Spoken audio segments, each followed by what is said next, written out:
ओम गुरु ब्रह्मा गुरु विष्णु गुरुदेव महेश्वर गुरु साक्षात परब्रह्मा तस्मै श्री गुरुवे नमः। 14 मार्च 2025 का पंचांग है। पूर्णमासी तिथि 14 घड़ी 15 पल, उत्तरा फाल्गुनी नक्षत्र 60 घड़ी, शूल योग 16 घड़ी 43 पल, बबकरण 14 घड़ी 15 पल और 14 तारीख को संक्रांति भी है। सूर्य मीन में 30 घड़ी 18 पल के बाद 14 घड़ी 15 पल के बाद प्रतिपदा तिथि लग जाएगी। आज ही श्रीमद् भागवत महापुराण का 8वें स्कंद का 5वां अध्याय जो इस प्रकार है। आदो देवकी देवगर्भजननम गोपीगिरिवर्धनम मायापूतन जीवतापहरणम गोवर्धनोद्धारणम कंसच्छेदन कौरवादिहननम कुंतीसुतापालनम एतत् श्रीमद्भागवतं पुराणकथितं श्रीकृष्णलीलामृतं निगमकल्पतरोर्गलितं फलं शुकमुखाद्रव अमृतसंयुतं पिबत भागवतं रसमालया मुहुरहो रसिका भूयि भावुका। भगवान श्री कृष्णचंद्र जी के चरण कमलों में नतमस्तक होकर के मैं ये श्रीमद् भागवत महापुराण 8वें स्कंद का 5वां अध्याय शुरू करने जा रहा हूँ, जो इस प्रकार है। शुकवाच आज देवताओं का ब्रह्मा जी के पास जाना और ब्रह्माकृत भगवान की स्तुति का प्रसंग चलेगा। शुकवाच राजानुदित्य में तत्ते हरे कर्म घनाशनम गजेन्द्र मोक्षणम पूर्णम रैवतम त्वनंतरम शृणु पंचमो रैवतो नाम मनुस्तामसोदर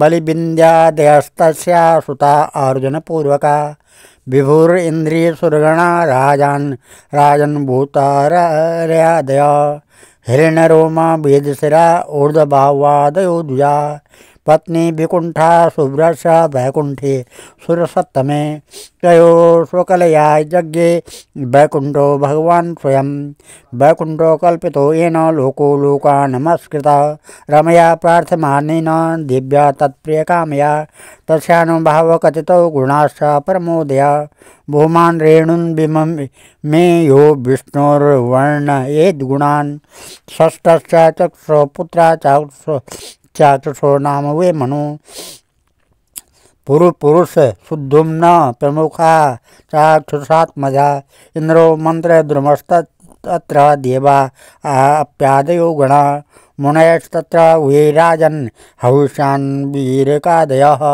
तत्रापि देवा सम्भूत्या वैराजस्य बहुत्सुता आयतो नाम भगवान् अंशेन जगतपति पयोदिम एन निर्मथ्या सुराणां साधिता सुधा ब्रह्ममाणो अम्बस्ये धृता कूर्मरूपेण मत्धरः। श्री सुखदेव जी कहते हैं, परीक्षित, भगवान की यह गजेंद्र मोक्ष की पवित्र लीला समस्त पापों का नाश करने वाली है। इसे मैंने तुम्हें सुना दिया। अब रैवत मनवंतर की कथा सुनो। 5वें मनु का नाम था रैवत। वे चौथे मनु तामस के सगे भाई थे। उनके अर्जुन, बलि, विंध्या आदि कई पुत्र थे। उस मनवंतर में इंद्र का नाम था विभु और भूतरय आदि देवताओं के प्रधान गण थे। परीक्षित, उस समय हिरण्यरोमा, वेदशिरा, ऊर्ध्वभाव आदि सप्त ऋषि थे। उनमें शुभ्र और ऋषि की पत्नी का नाम था विकुंठा। उन्हीं के गर्भ से वैकुंठ नाम के श्रेष्ठ देवताओं के साथ अपने अंश से स्वयं भगवान ने वैकुंठ नामक अवतार धारण किया। उन्होंने लक्ष्मी देवी की प्रार्थना से उनको प्रसन्न करने के लिए वैकुंठ धाम की रचना की थी। वह लोक समस्त लोकों में श्रेष्ठ है। उन वैकुंठनाथ के कल्याणमय गुणों और प्रभाव का वर्णन मैं संक्षिप्त से तीसरे स्कंद में कर चुका हूँ। भगवान विष्णु के संपूर्ण गुणों का वर्णन तो वह करे जिसने पृथ्वी के परमाणुओं की गिनती कर ली है। छठे मनु चक्षु के पुत्र चाक्षुष थे। उनके पूर्व पुरुष सुधुम्न आदि कई पुत्र थे। इंद्र का नाम था मंत्रद्रुम और प्रधान देवगण थे आप्या आदि। उस मनवंतर में हविष्यान और वीरक आदि सप्तर्षि थे। जगतपति भगवान ने उस समय भी बैराज की पत्नी शंभूति के गर्भ से अजित नामक अंशावतार ग्रहण किया था। उन्होंने ये समुद्र मंथन करके देवताओं को अमृत पिलाया था तथा वे ही कच्छप रूप धारण करके मंदराचल की मथानी के आधार बने थे। राजा परीक्षित ने कहा, यथा भागवता ब्रह्मन् मथिता क्षीरसागरा यदर्थम वा यतश्चाति दद्दारा अमुचरात्मना यथामृतं सुरे प्राप्तं किंचन्याद् भवत्तथा एतद्भगवतः कर्म वदस्व परमाद्भुतं त्वया संगत्यामानेन मयेन सात्वतां पते नातितृप्यते मे चित्तं सुचिरं तावतापितम्। राजा परीक्षित ने पूछा, भगवान ने क्षीर सागर का मंथन कैसे किया? उन्होंने कच्छप रूप धारण करके किस कारण और किस उद्देश्य से मंदराचल को अपनी पीठ पर धारण किया? देवताओं को उस समय अमृत कैसे मिला? और भी कौन कौन सी वस्तुएं समुद्र से निकली? भगवान की यह लीला बड़ी ही अद्भुत है। आप कृपा करके अवश्य सुनाइए। आप भक्त वत्सल भगवान की महिमा का ज्यों ज्यों वर्णन करते हैं त्यों ही त्यों मेरा हृदय उसको और भी सुनने के लिए उत्सुक होता जाता है। अघाने का तो नाम ही नहीं लेता। क्यों न हो, बहुत दिनों से यह संसार की ज्वालाओं से जलता जो रहा है। सूत जी ने कहा, संपृष्टो भगवन्नेव द्वीपायन सुतो ध्वया अनिनन्द्या हरिर्वीर्यम अभ्याचस्तु प्रचक्रमे।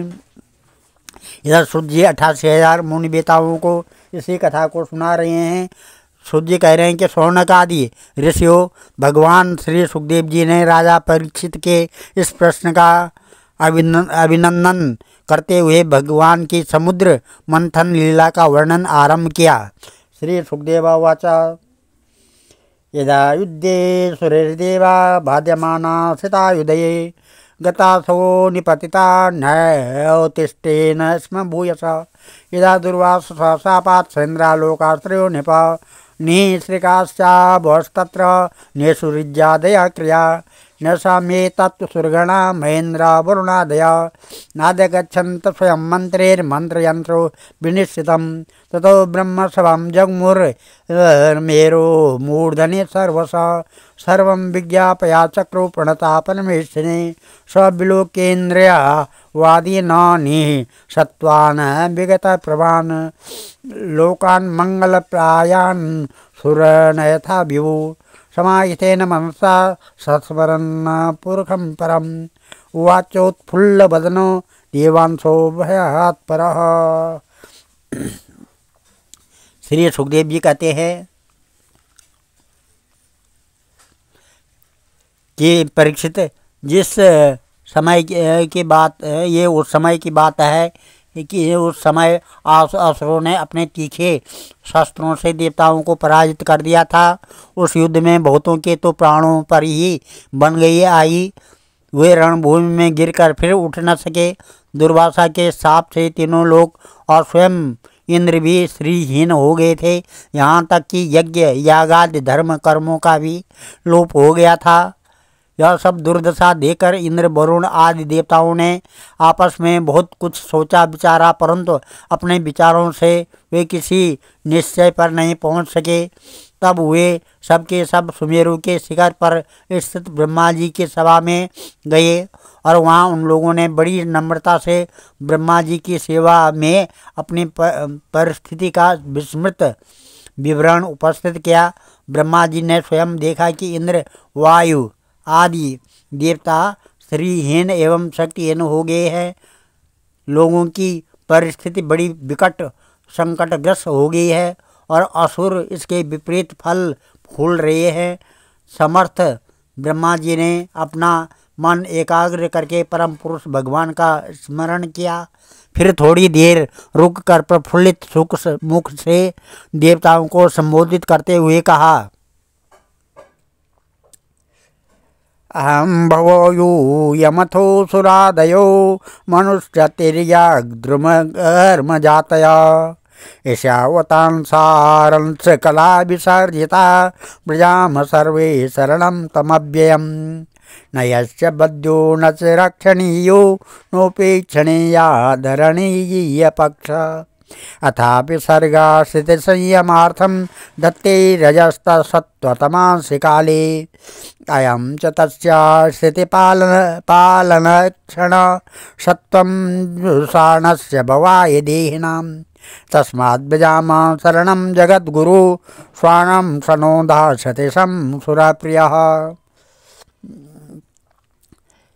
ब्रह्मा जी ने कहा, देवताओं, मैं शंकर जी तुम लोगों तथा असुर दैत्य मनुष्य पशु पक्षी वृक्ष और स्वेदज आदि समस्त प्राणी जिनके विराट रूप के एक अत्यंत स्वल्प अंश से रचे गए हैं, हम लोग उन अविनाशी प्रभु की ही शरण ग्रहण करें। यद्यपि उनकी दृष्टि में न कोई वध का पात्र है और न रक्षा का, उनके लिए तो कोई उपेक्षणीय है न कोई आदर का पात्र ही। फिर भी सृष्टि स्थिति और प्रलय के लिए समय समय पर वे रजोगुण सत्वगुण और तमोगुण को स्वीकार किया करते हैं। उन्होंने इस समय प्राणियों के कल्याण के लिए सत्वगुण को स्वीकार कर रखा है, इसलिए यह जगत की स्थिति और रक्षा का अवसर है। अतः हम सब उन्हीं जगद्गुरु परमात्मा की शरण ग्रहण करते हैं। वे देवताओं के प्रिय हैं और देवता उनके प्रिय हैं, इसलिए हम निज जनों का वे अवश्य ही कल्याण करेंगे। श्री सुखदेव जी कहते हैं, इत्यावासा सुरान्वेद्यासा देवेर रिंदम अयितस्य पदम साक्षात् जगामा तमस परम तन्नादृष्टा स्वरूपाय श्रुतपूर्वाय वेपि विभो स्तुत्ये अब्रूत एवि वीर गिरिविस्त्वं हितेन्द्रियः। श्री सुखदेव जी कहते हैं कि परीक्षित, देवताओं से यह कहकर ब्रह्मा जी देवताओं को साथ लेकर भगवान अजित के निज धाम वैकुंठ में गए। वह धाम तमोमयी प्रकृति से परे है। इन लोगों ने भगवान के स्वरूप और धाम के संबंध में पहले से ही बहुत कुछ सुन रखा था, परंतु वहां जाने पर उन लोगों को कुछ दिखाई न पड़ा। इसलिए ब्रह्मा जी एकाग्र मन से वेद वाणी के द्वारा भगवान की स्तुति करने लगे। ब्रह्मा जी बोले, अवेक्रियं सत्यमनन्तमाद्यं गुह्यं निष्कलं प्रवर्तकं मनोग्र्यवाणं वचसा निरुक्तं नमावहे देववरं वरेण्यं विपश्चितं प्राणमनोध्यात्मनं अर्थेन्द्रिया भासमनिद्रमभ्रमणं छायातपो यत्र न गृद्धपक्षो तमक्षरं खं त्रियुगं व्रजामहे अजस्य चक्रं त्वदयेर्ममाण मनोमयं पंचदशारमासु तृणाभिविद्युच्चलमष्टनेभिः यदक्षमाहुस्तमृतं प्रपद्ये य एकवर्णं तमसः परं तदलोक अव्यक्त अनंतपारम आसंचकारो पशुपर्णमेन उपासते योगरथेन धीरा न यस्य कस्याति तर्तिमाया यया जनो मुह्यते वेदमनार्थम तम निर्यदात्मात्मगुणं परेशं नमाम भूतेषु समं चरन्तम् इमे वयं यत्प्रिय एव तन्वा सत्त्वेन सृष्टा वैरन्तरावी गतिं न सूक्ष्मा मृषयस्य विद्महे कृतोऽसुराध्या इतरः प्रधानः पादो महीयं स्वकृते वयस्य चतुर्विदो यत्र हि भूतसर्गा सवे महापुरुष आत्मतन्त्रं प्रसीदतं ब्रह्म महाविभूति अम्बस्तु यद्रेत उदारवीर्यं सिद्ध्यन्ति जीवातुत वर्धमाना लोकात्रयोथाखिललोकपाला प्रसीदतं ब्रह्म महाविभूति सोमं मनोव्यस्य समामनन्ति दिवोकसं वे बलमन्द आयु एषो नगानां प्रजनं प्रजानां प्रसीदतं नाश महाविभूति अग्निर्मुखं यस्य तु जातवेदा जातक्रियाकाण्डनिमित्तजन्मः अन्तः समुद्रेणोपचन्त्वस्वधातुं प्रसीदतं न स महाविभूति यच्छारोषातिं तरणिं देवयाने त्रयीमयो ब्राह्मण एव धिष्णां द्वारं च मुक्तामृतं च मृत्यु प्रसीदतां न स महाविभूति। ब्रह्मा जी बोले, भगवान आप निर्विकार सत्य अनंत आदि पुरुष सबके हृदय में अंतर्यामी से विराजमान अखंड एवं अतर्क हैं। मन जहाँ जहाँ जाता है वहाँ वहाँ आप पहले ही विद्यमान रहते हैं। वाणी आपका निरूपण नहीं कर सकती है। आप समस्त देवताओं के आराधनीय और स्वयं प्रकाश हैं। हम सब आपके चरणों में नमस्कार करते हैं। आप प्राण, मन, बुद्धि और अहंकार के ज्ञाता है। इंद्रियां और उनके विषय दोनों ही आपके द्वारा प्रकाशित होते हैं। अज्ञान आपका स्पर्श नहीं कर सकता है। प्रकृति के विकार, मरने जीने वाले शरीर से भी आप रहित हैं। जीव के दोनों पक्ष अविद्या और विद्या आप में बिल्कुल ही नहीं है। आप अविनाशी और सुख स्वरूप हैं। सत्ययुग, त्रेता और द्वापर में तो आप प्रकट रूप से ही विराजमान रहते हैं। हम सब आपकी शरण ग्रहण करते हैं। यह शरीर जीव का एक मनोमय चक्र रथ का पहिया है। 10 इंद्रियां और 5 प्राण, ये 15 इसके अरे हैं। सत्व, रज और तम, ये 3 गुण इसकी नाभि है।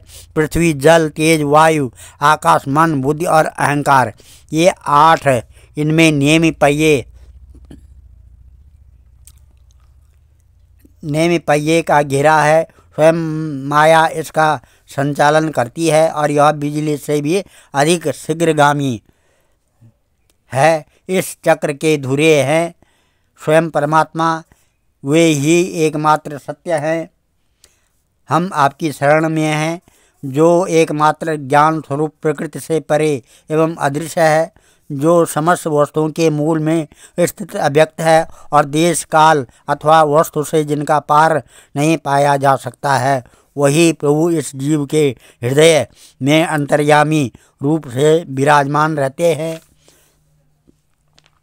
विचारशील मनुष्य भक्ति योग के द्वारा उन्हीं की आराधना करते हैं। जिस माया से मोहित होकर जीव अपने वास्तविक लक्ष्य अथवा स्वरूप को भूल गया है, वह उन्हीं की ही और कोई भी उसका पार नहीं पा सकता है। परंतु सर्वशक्तिमान प्रभु अपनी उस माया तथा उनके गुणों को अपने बस में करके समस्त प्राणियों के हृदय में स्वभाव से समभाव से विचरण करते रहते हैं। जीव अपने पुरुषार्थ से नहीं, उनकी कृपा से ही उन्हें प्राप्त कर सकता है। हम उनके चरणों में नमस्कार करते हैं। यूँ तो हम देवता एवं ऋषिगण भी उनके परम प्रिय सत्वमय शरीर से ही उत्पन्न हुए हैं, फिर भी उनके बाहर भीतर एक रस प्रकट वास्तविक स्वरूप को नहीं जानते।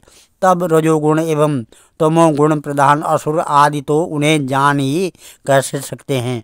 उन्हीं प्रभु के चरणों में हम नमस्कार करते हैं। उन्हीं की बनाई हुई यह पृथ्वी उनका चरण है। इसी पृथ्वी पर जरायुज, अंडज, स्वेदज और उद्भिज, ये 4 प्रकार के प्राणी रहते हैं। वे परम स्वतंत्र, परम ऐश्वर्यशाली पुरुषोत्तम पर ब्रह्म हम पर प्रसन्न हों। यह परम शक्तिशाली जल उन्हीं का वीर्य है। इसी से तीनों लोक और समस्त लोकों के लोकपाल उत्पन्न होते हैं, बढ़ते और जीवित रहते हैं। वे परम ऐश्वर्यशाली पर ब्रह्म हम पर प्रसन्न हों। श्रुतियाँ कहती है कि चंद्रमा उस प्रभु का मन है। यह चंद्रमा समस्त देवताओं का अन्न बल एवं आयु है। वही पृथ्वी वृक्षों का सम्राट एवं प्रजा की वृद्धि करने वाला है। ऐसे मन को स्वीकार करने वाले परम ऐश्वर्यशाली प्रभु हम पर प्रसन्न हों। अग्नि प्रभु का मुख है। इसकी उत्पत्ति ही इसलिए हुई कि वेद के यज्ञ यागादि कर्मकांड पूर्ण रूप से संपन्न हो सकें।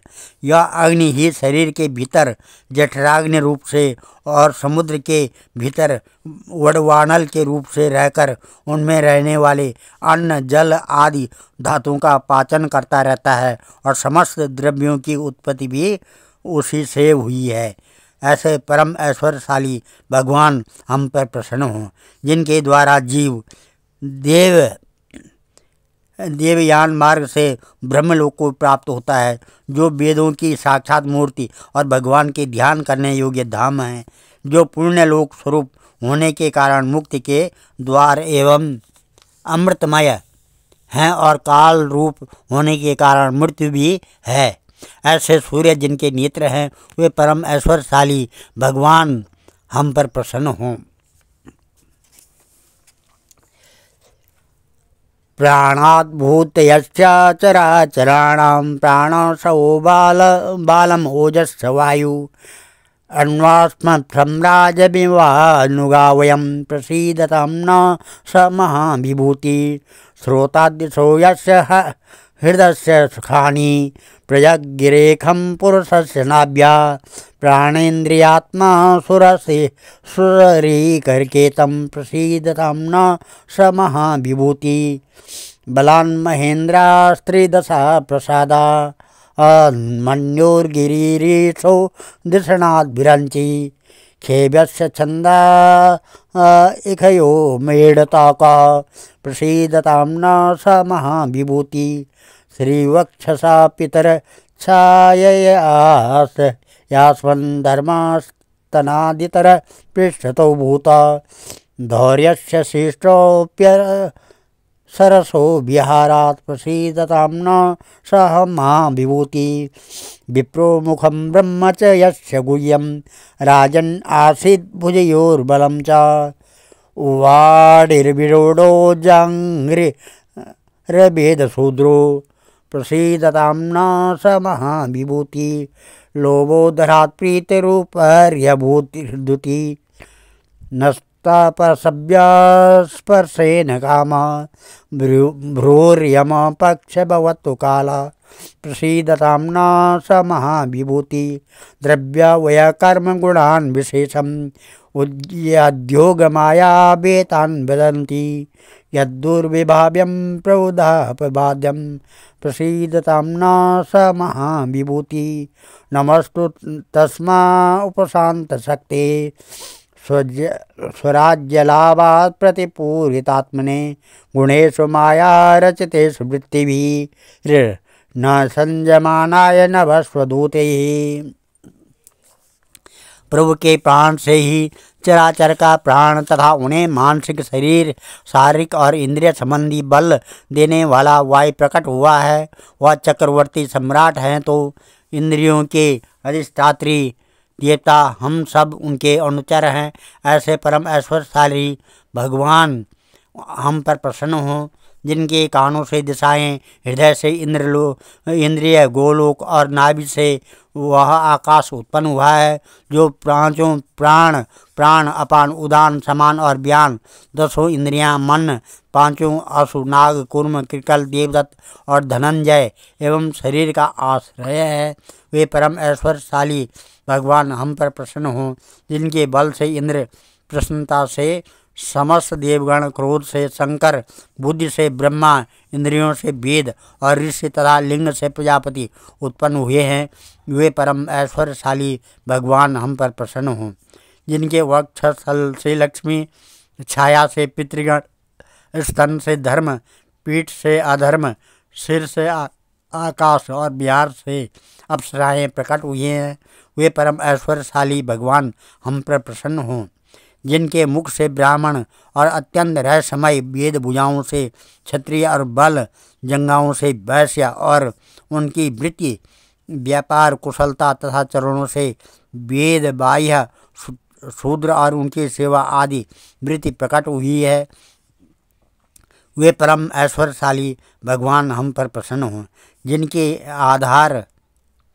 आधर से लोभ और ओंठ से प्रीति, नासिका से कांति, स्पर्श से पशुओं का प्रिय काम, भुवों से यम, नेत्र के रोमों से काल की उत्पत्ति हुई है, वे परम ऐश्वर्यशाली भगवान हम पर प्रसन्न हों। पंचभूत काल कर्म सत्वादि गुण और जो कुछ विवेकी पुरुषों के द्वारा बाधित किए जाने योग्य निवर्चनीय या अनिवर्चनीय विशेष पदार्थ हैं, वे सब के सब भगवान की योग माया से ही बने हैं, ऐसा शास्त्र कहते हैं। वे परम ऐश्वर्यशाली भगवान हम पर प्रसन्न हों। जो माया निर्मित गुणों से दर्शन आदि वृत्तियों के द्वारा आसक्त नहीं होते, जो वायु के समान सदा सर्वदा असंग रहते हैं, जिनमें समस्त शक्तियाँ शांत हो गई हैं, उन अपने आत्मानंद के लाभ से परिपूर्ण आत्मस्वरूप भगवान को हमारा नमस्कार है।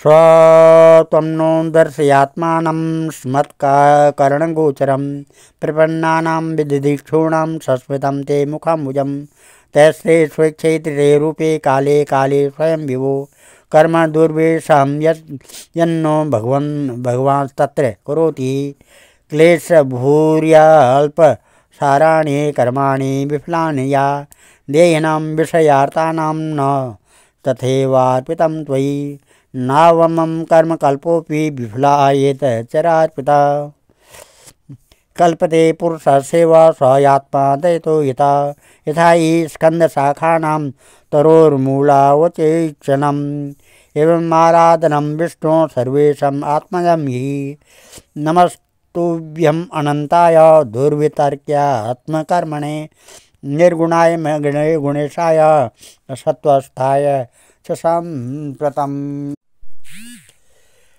प्रभु, हम आपके शरणागत हैं और चाहते हैं कि मंद मंद मुस्कान से युक्त आपका मुख कमल अपने इन्हीं नेत्रों से देखें। आप कृपा करके हमें उसका दर्शन कराइए। प्रभु, आप समय समय पर स्वयं ही अपनी इच्छा से अनेकों रूप धारण करते हैं।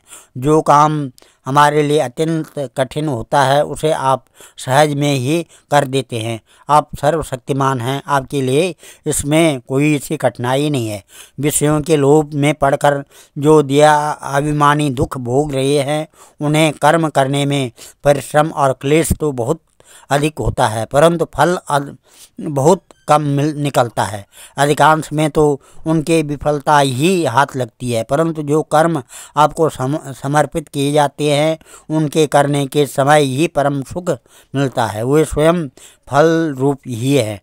भगवान को समर्पित किया हुआ छोटे से छोटा कर्मभास भी कभी विफल नहीं होता है, क्योंकि भगवान जीव के परम हितैषी, परम प्रियतम और आत्मा ही हैं। जैसे वृक्ष की जड़ को पानी से सींचना उसकी बड़ी बड़ी शाखाओं और छोटी छोटी डालियों को भी सींचना है, वैसे ये सर्वात्मा भगवान की आराधना संपूर्ण प्राणियों की ओर अपनी भी आराधना है, जो तीनों काल और उससे भी एक रस स्थित है, जिनकी लीलाओं का रहस्य तर्क वितर्क के परे है, जो स्वयं गुणों से परे रहकर भी सब गुणों के स्वामी हैं तथा इस समय सत्व गुण में स्थित है। ऐसे आपको हम बार बार नमस्कार करते हैं।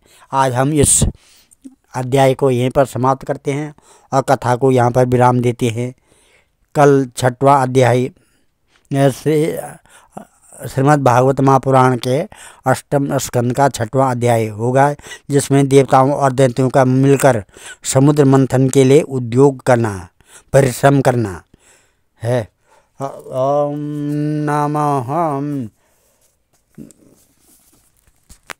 भजे ब्रजैकमण्डनं समस्त पापखण्डनं प्रभक्त चित्तरञ्जनं सदैव नन्दनन्दनं सुपिच्छगुच्छमस्तकं सुनादवेणुहस्तकं अनङ्गरङ्गसागरं नमामि कृष्णनागरं मनोजगर्वमोचनं विलसाललोललोचनं विधूतगोप शोचनं नमामि पद्मलोचनं करारविन्दभूधरं स्मृतावलोकसुन्दरं महेन्द्रमानधारणं नमामि कृष्णवारणं कदम्बसूर्णकुण्डलं सुचारुगण्डमण्डनं भुजाङ्गनैकवल्लभं नमामि कृष्णदुर्लभं यशोदया समोदया स गोपया स नन्दया युतं सुखैकदायकं नमामि गोपनायकं सदैव पादपङ्कजं मदीयमानसे निजं ददानमुत्तमालकं नमामि नन्दबालकं समस्तदोषशोषणं समस्तलोकपोषणं समस्तगोपमानसं नमामि नन्दलालसा भूभरावतारकं भवादिकर्णधारकं यशोमते किशोरकं नमामि चित्तचोरकं